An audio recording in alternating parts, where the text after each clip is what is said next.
Bonita, bigyan mo ko isang pityan ng serbesa. Eh, sir, naniniguro lang po. Pakilabas lang po yung pangbayad ninyo.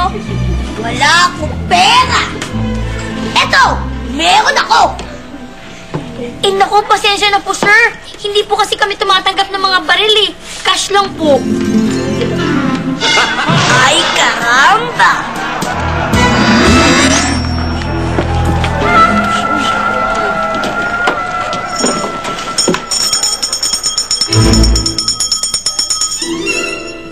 Kanino po yung kabayong puti na may batik na brown?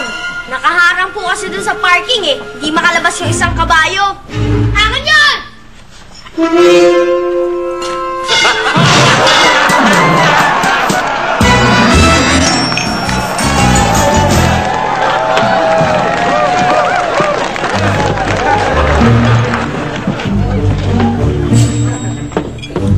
Alam mo anak, nung bata ko, 3 cowboy ang tinumba ko. Nung nagbinata na ako, 10 cowboy ang pinahila ko sa kabayo ko. Nung nag-asawa ako, 30 cowboy ang inubos ko sa duelo. Tay, paglaki ko, gusto ko maging katulad nyo. Ang maging magaling na cowboy? Hindi, ang maging magaling magkwento. Puro lang kayo kwento eh.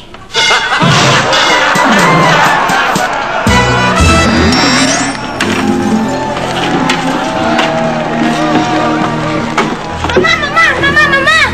O bakit, iho? Mayaman na po tayo! Ha? Bakit?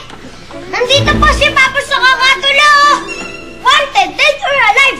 May pabulang 1,000,000 daw po! Mayaman na tayo, Mama!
Ang paboritong Mexican food ni Gretchen, burrito!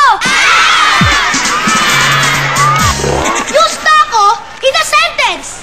Yose! Taang buba, melon, itang taco ng atukan! Yung taquito, in a sentence! Yose! Paglaki ko, gusto ko kontrabidang role. Idol ko kasi si Taquito Diaz. Chorizo in a sentence. Yosef! Alam ko, nasaktan kita. Sorry sa lahat na nagawa ko. Use Andale in a sentence. Yosef! Yung pinagawa mo sa akin, tapos na. Sus! Andale!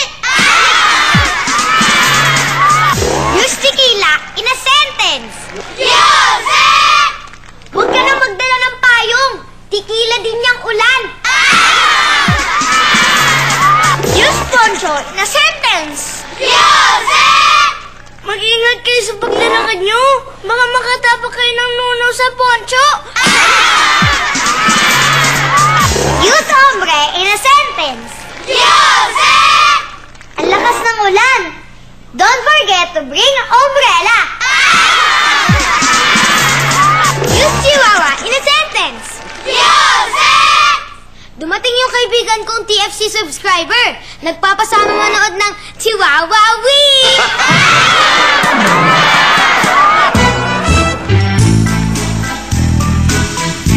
Cake.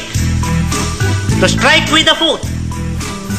Or in Filipino, sipa. For example, do not kick me, or else I will kick you. Cake.